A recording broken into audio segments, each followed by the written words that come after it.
Hello and welcome to lecture. My name is Dr. Andrew Craig, and the topic for today will be the elbow. We're getting close to the end of our regional approach to discussing injuries, and we've gone through the shoulder, we've gone through the lower limb, now we've got the elbow, and then we've got the hand and the wrist coming up next. And so, really, I could have put the elbow, the hand, and the wrist all together in one lecture, but I feel like it's nicer to separate them out so we can be a little bit more detailed about each of the areas. You'll find a bit of crossover between this lecture, the elbow, and the hand and the wrist, because a lot of muscles that cross over the elbow also cross over the hand and the wrist. So that a lot of injuries to the elbow will manifest as pain, dysfunction, or issues at the wrist, and vice versa. So this will be a little bit of a shorter lecture, and it will work well with the lecture for the hand and the wrist, which will also be a shorter one. The game plan for today's lecture, we're going to talk about elbow anatomy. We will look at a number of common conditions that happen at the elbow, most notably medial and lateral epicondylitis. We'll also talk about a couple of different peripheral neuropathies that can occur. So the nerves that actually pass over the elbow, they do come into close contact with muscles and bones as they cross over the elbow. So they are prone to getting compressed in that area. And then we'll talk about some exercises that are specific to the elbow and specific to medial and lateral epicondylitis, as well as peripheral neuropathies. This slide demonstrates a somewhat extensive list of injuries that can happen at the elbow. It's not all of the injuries, but this is for the most part what you see in a clinical scenario. So you do get medial and lateral epicondylitis, and so we'll talk about those in depth. There's a picture on the right side here of medial and lateral epicondylitis, which are also known as golfers and tennis elbow. You can get sprains and strains of any one of these muscles. You can also get, you can get strains of any of these muscles. You can also get sprains of a number of ligaments around the elbow, which are demonstrated in the image on the bottom right here. You can see the ulnar collateral ligament, or the UCL, which is on obviously the ulnar side of the elbow. You can get dislocations, which are actually quite rare. It usually takes quite a traumatic incident to cause a dislocation, just due to the actually very good congruency between the ulna and the humerus. That being said, you can get a number of fractures in the area. One would be right at the neck of the radius, where the radius meets the radial head. You can also fracture your ulna. You can also get some significant fractures down by the wrist, which we will likely touch on during the next lecture. Last thing is those nerve entrapments. So there's three primary nerves that I want you to be aware of that do cross the elbow. You've got the ulnar nerve, you've got the median nerve, and you've got the radial nerve. These nerves emerge from the brachial plexus in the base of the cervical spine and upper thoracic spine. And the nerve bundles run, under the clavicle, in through underneath the pec, in through the axilla, and in through the shoulder, and then they traverse down underneath the biceps and the triceps for the most part into the elbow. And so as they get to the elbow, they are split up functionally into these three nerves, and they have three primary different roles within the forearm and the hand, which we will discuss.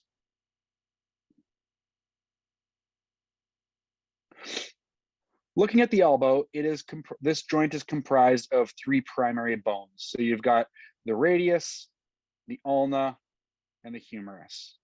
Okay. The very strong connection is made between the olecranon of the ulna and the trochlea of the humerus. Okay, and that's demonstrated on the slide here in the anterior view, and in the posterior view, you can see the olecranon actually covering up the posterior aspect of the humerus. There is another joint that occurs between the capitulum and the head of the radius. And this is more of a gliding joint. The radius has the radius's role at the elbow is mostly in rotation. So it is a pivot joint, and it essentially rotates alongside the ulna so that it can allow for pronation and supination of the radius and pronation and supination of the wrist. The primary role of a lot of the muscles that cross the elbow are to flex or extend the elbow, which is the primary movement patterns that happen at that hinge joint, but also to allow for pronation and supination of the wrist. Okay, those are the primary movements that happen. From a force perspective, they allow for compression at the wrist. So flexion and extension at the wrist, which allows for forced closure of the wrist and allows us to exert force onto the environment around us, pick up items, grip them with various degrees of strength and compression.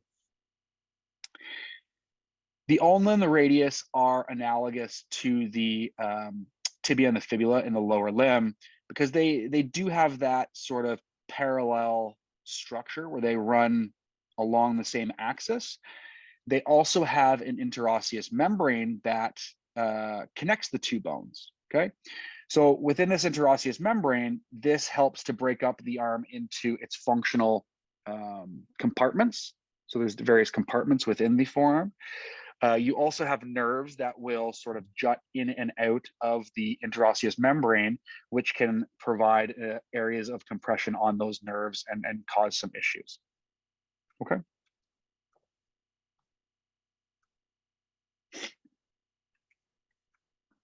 As I mentioned, there are 3 joints within the elbow. That's the humeral ulnar, the humeroradial, and the superior radial ulnar joint. The superior radial ulnar joint is important to understand how it functions. It really does function just like in exactly what you would think from a pivot joint. Okay, it's very, very, very important to allow for this pronation and supination motion. So I like this image in this slide because you can see the radius when it's in a supinated position. They are parallel. When you pronate your wrist or you flip your palm downwards, what happens is you get this cross pattern between the radius and the ulna, which allows for pronation and supination of the wrist. Okay, so the actual pronation and supination of the wrist and the forearm happens between the radial ulnar joint, whereas flexion and extension of the elbow, that occurs at the joint between the humerus and the ulna, so the humeral ulnar joint. Okay, that joint is actually a hinge joint in comparison to the pivot joints between the radius and the ulna.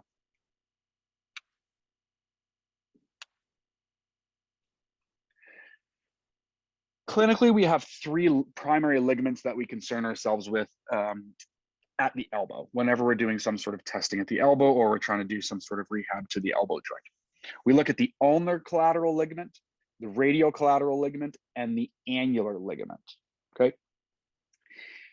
When you're looking at your forearms with your palms straight up, the ulna is on the inside or the medial aspect, okay? So the ulnar collateral ligament is on the inside of your elbow.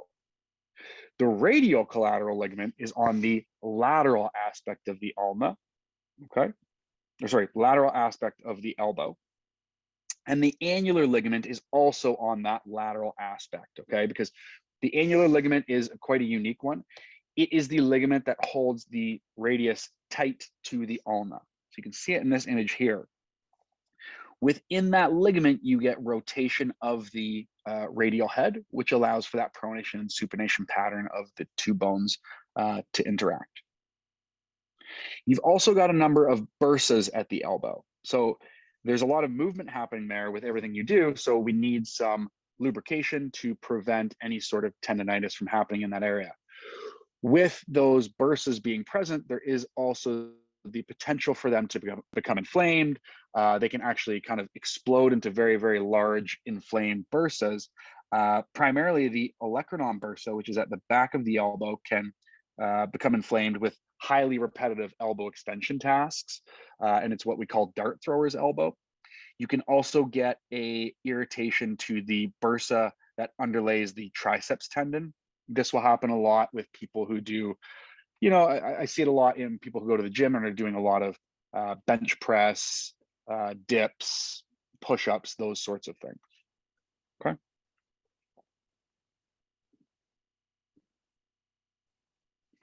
There's an awful lot of muscular activation happening that crosses the elbow. And I almost like to think of the elbow as an intermediary between the wrist and the shoulder, right? Because you've got it, really a lot of the muscles that cross the elbow cross either the shoulder or the wrist. Okay, for the most part. For the most part, there's some that don't, right? Like the brachialis does not. Brachioradialis does not. There's a number of forearm flexors and extensors that don't. But if you think about the biceps, they cross the shoulder and the elbow. The triceps cross the shoulder and the elbow. And then if we look inferior to the elbow, you've got lots of finger control muscles and wrist control muscles that cross both as well. So you've got the flexors of the elbow, which include the biceps, the brachialis, the brachioradialis, and the pronator teres. Okay. Extensors of the elbow include the triceps and the anconeus. The pronator teres is primarily responsible for pronation, and then the supinator, which is very cleverly named, allows for supination at the wrist as well. This image on the slide indicates the three primary nerves that cross over the elbow. So you've got the radial nerve, the median nerve, and the ulnar nerve. And we will talk about common sites for those to become impinged and what you would look for in a clinical sense if you're concerned about a nerve impingement. First, let's start with a couple of simple cases. So we've got the first case here indicates a lateral epicondylitis. So you've got a 49-year-old male painter. He paints houses for a living, and he presents to your clinic complaining of left lateral elbow pain that began a few months ago. Initially, the pain was tolerable, but now he has trouble opening doors and even holding a coffee cup. So he's got pain on the lateral aspect of his elbow. Do you think this is going to affect his wrist extension or wrist flexion? Think about that for a moment. The next case, this is medial epicondylitis. So you've got a 38-year-old female General Motors worker who presents with significant swelling and pain along the medial aspect of her elbow. She can't open jars, and her day job requires her to screw 15 bolts per minute into a truck along the assembly line. This is a very common thing. I see this a lot as a chiropractor here in Oshawa. Now, if there's pain along the medial aspect of the elbow, do you think this would suggest that they're going to have pain with flexion movements or extension movements?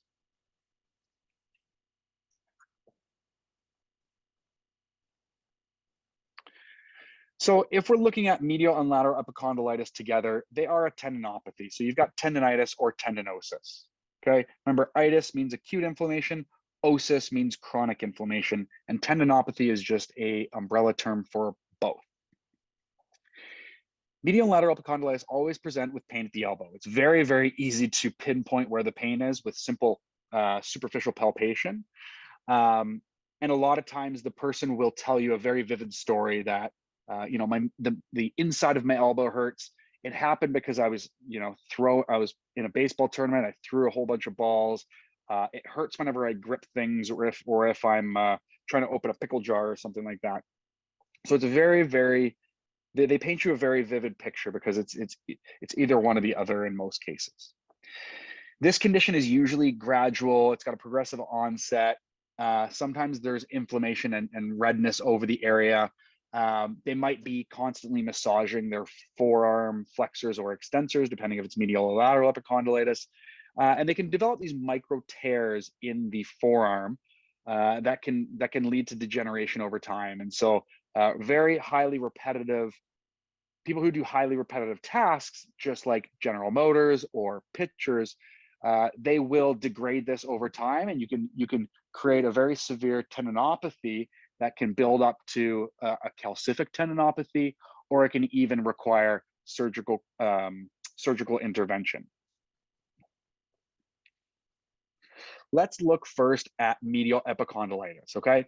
This is affectionately known as golfer's elbow, okay? And it's along the medial aspect of the elbow. It's typically due to overuse, aka golfers who are constantly swinging the ball and using that medial or using those forearm flexors. And typically it involves that flexion pronation movement. Okay.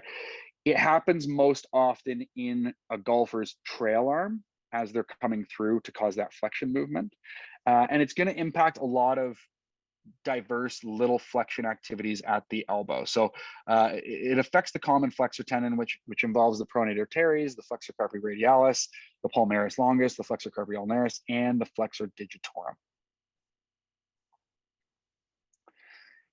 Moving to the outside of the elbow, lateral epicondylitis is known as tennis elbow. And so this is, for tennis players, they get this because of constant backhands. And so they're flicking their wrist and their elbow into extension to try to get that backhand movement. And this can also happen just due to any sort of repetitive extension activities on the work site or at home.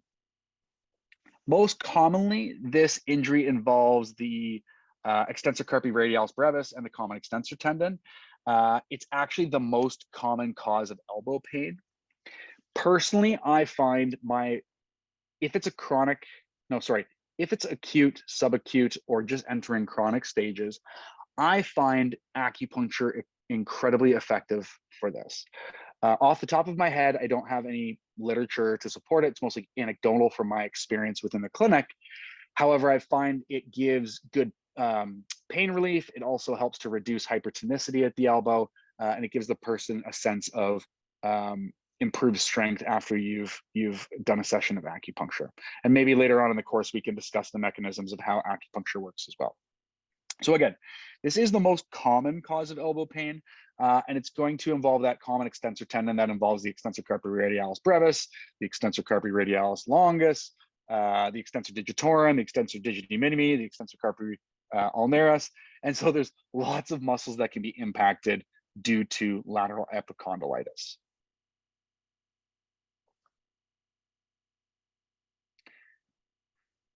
So how do we rehab epicondylitis? Truth be told, it can be an arduous task, okay? It can take a very long time.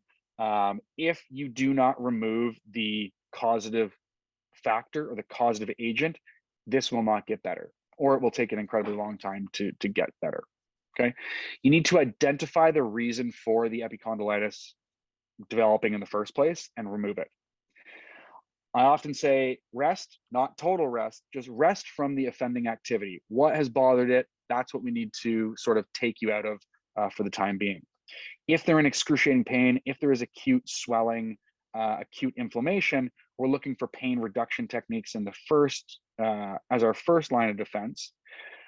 Then you want to sort of target the elbow, but also target the entire arm. So you have to look at movements at the wrist, you have to look at movements at the shoulder, you have to look at the scapulothoracic joint, and you have to look at the cervical spine to see if there's any sort of neurological considerations that you need to be worried about that are happening at the brachial plexus and beyond, okay?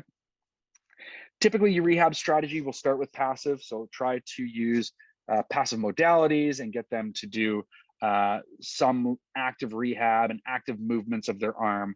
Then you will start to introduce some resistive and some aggressive, and then some sport specific and activities of daily living specific exercises as they start to recover more fully.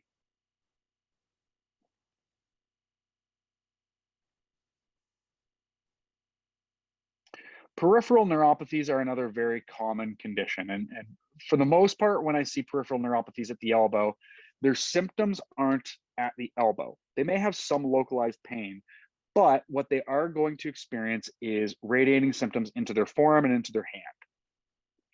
So a peripheral neuropathy is damage or compression to a nerve located outside of the central nervous system. So that means that it's in the periphery tissues. Common areas where this can happen at the elbow involve the three nerves that we've already mentioned: the ulnar nerve, the median nerve, and the radial nerve. So the ulnar nerve is often impacted. You know, everyone's done this. They've banging your elbow off of a table or some sort of external impact right at the elbow. So the ulnar nerve, if you're looking at my cursor, the ulnar nerve traverses the medial aspect of the upper arm, and it dives deep into the cubital tunnel at the elbow. Okay, and this is what we call, quote unquote, the funny bone, essentially. It then carries on to the medial aspect of the forearm, and it supplies the medial two fingers, or the fourth and the fifth digit. Most people who have some sort of ulnar nerve impingement, whether it be at the elbow or in the shoulder or at the neck, they will complain of numbness, tingling, or weakness along the lateral two fingers, and they can get what's called a claw grip, a claw hand, or a bishop's hand deformity, where they have issues with those last two fingers. Moving to the median nerve, this nerve is typically impingement will occur as it passes underneath the pronator teres. This can be relieved by doing soft tissue work to the pronator teres, teaching proper pronation, supination techniques. It can also be impacted by fractures at the elbow. So if the median nerve is getting impinged or pinched, you will get what's called an ape ham deformity, which is atrophy along the thenar muscles. You'll get numbness and tingling into the thumb, all the way to potentially the fourth digit. Okay, please just look over the dermatome charts if you're interested in knowing more about which nerve actually supplies which areas on the hands. The last nerve that we really worry about in terms of peripheral neuropathies at the elbow is the radial nerve. And this can be impinged. Most commonly, it's underneath actually, it's most commonly pinched in the shoulder, I would say, probably in the triangular space. The triangular space, it's this very tight area in the shoulder. If you look it up on Google Images, you'll see an image, but it's bordered by the teres major, the long head of the triceps, and the humerus. Okay, so within that very tight space in the auxiliary area in the armpit, you can get compression to the radial nerve, and then you can have issues downstream from there. It can also get compressed along the radial groove as it travels along the humerus, and this usually happens if a blood pressure cuff's too tight, or a tourniquet is too tight, or some sort of decorative wear might be too tight, an armband or something like that. Typically, these individuals will demonstrate wrist drop, and they'll get numbness along the posterior aspect of their hand and their forearm. Okay, wrist drop because the radial nerve is going to be supplying all of those muscles, the extensors.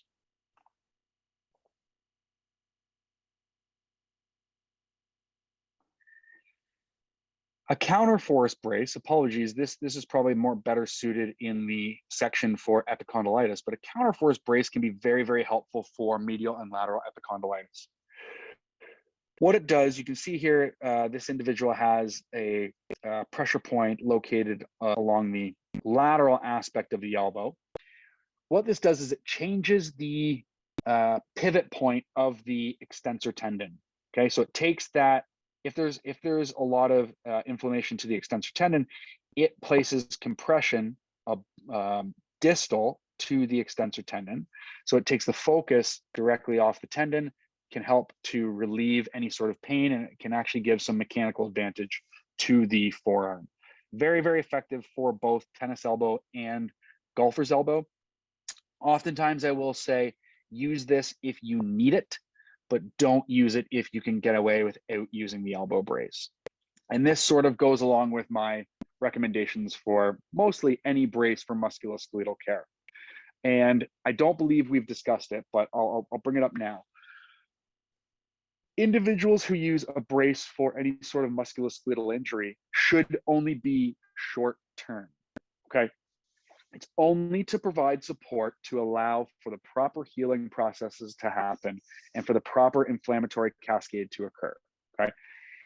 If the person cannot fully avoid the movement and you need to use a brace, that's okay in a very short term. The reason I say in the short term is because they can become dependent upon the brace. I'll use the example of low back braces and individuals who do manual labor. So let's say construction workers who wear a lumbar brace or a low back brace. They, at one time, they may have thrown their back out and they started to use a low back brace. And what that low back brace does is it artificially stabilizes your abdominal cavity. So it increases your intra-abdominal pressure, and it allows you to lift more effectively, and basically it stabilizes your low back. Once you take that brace off, then you have to depend on your muscles to do that. So if you wear that brace for a short period of time, just so that your body can recover, if you keep wearing it after that, every time you lift something, your body will become conditioned to need that brace. So the muscles will become deconditioned. You can get some atrophy, and then you become dependent on using that brace. This happens a lot also with bodybuilders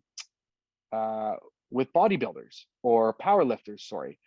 If they start to use a low back brace at lower weights, then they will start to depend on that back brace. People who lift a lot of weight, I always say, wait until you're getting up to those higher level lifts before you start to incorporate the back brace, because you don't want to decondition your body to be activating those lumbar stabilizers. You want them to work maximally, okay? That's my take on bracing. The same thing with upper thoracic braces. You may have seen those little figure eight braces that people wear if they're sitting all day. What those do is those mimic what your rhomboids are designed to do, which is to eccentrically hold your shoulder blades in a retracted position. If you're constantly using that figure eight brace that that stabilizes your shoulder blades in a retracted position, your rhomboids will become deactivated.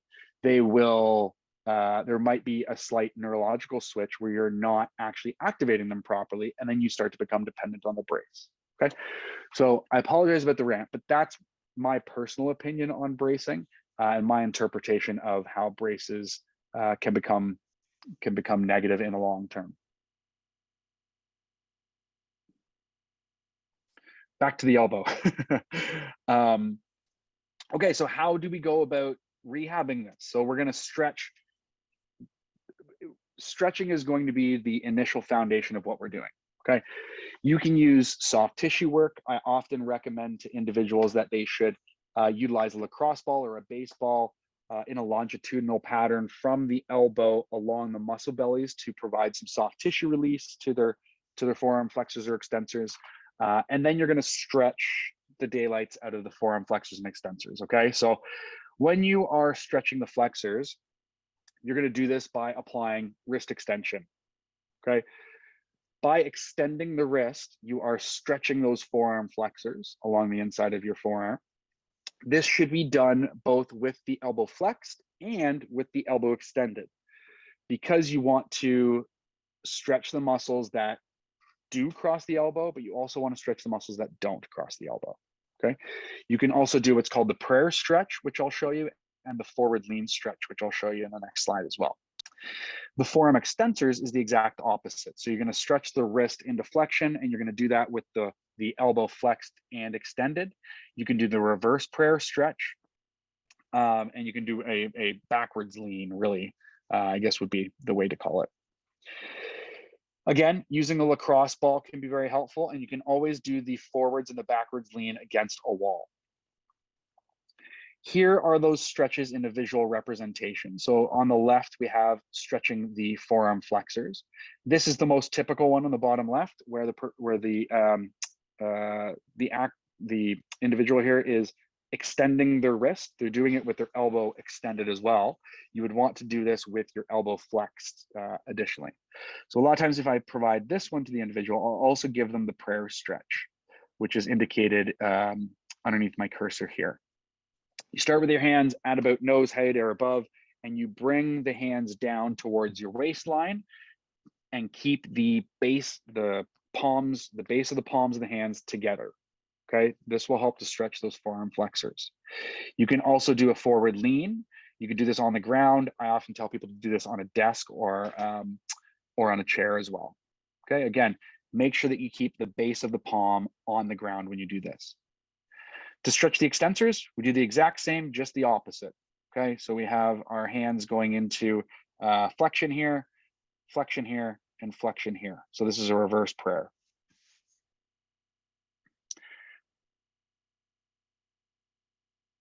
You also want to stretch the muscles that cross the elbow superiorly as well, right? So the biceps, the triceps, and the brachialis, and you can do that using these stretches in this slide here as well. I would also advise doing some isometric strength and conditioning. So A lot of times you are pushing against either yourself or against a table. On the left, we've got isometric extensions, elbow extensions into a table or into the individual's hand. You can also do isometric flexions where you're doing it against your hand, or you can put your hand underneath the table and lift up if it's anchored to the floor. Just make sure it's anchored to the floor, or else you will pitch your laptop across the table or across the room. You can do resisted forearm supination and pronation. I prefer to do this with a partner where you just, I'll say, shake my hand, and then the individual can apply some counter force to your supination or your pronation abilities.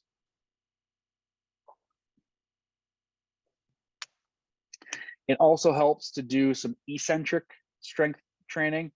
You don't want to start with too much load, but you do want to progress to a higher load. And a lot of times the best way to do this is anchoring your hand on either a table or an armrest of a chair and allowing your hand to go into those hyperflexed or hyperextended positions with weight or with your own hand.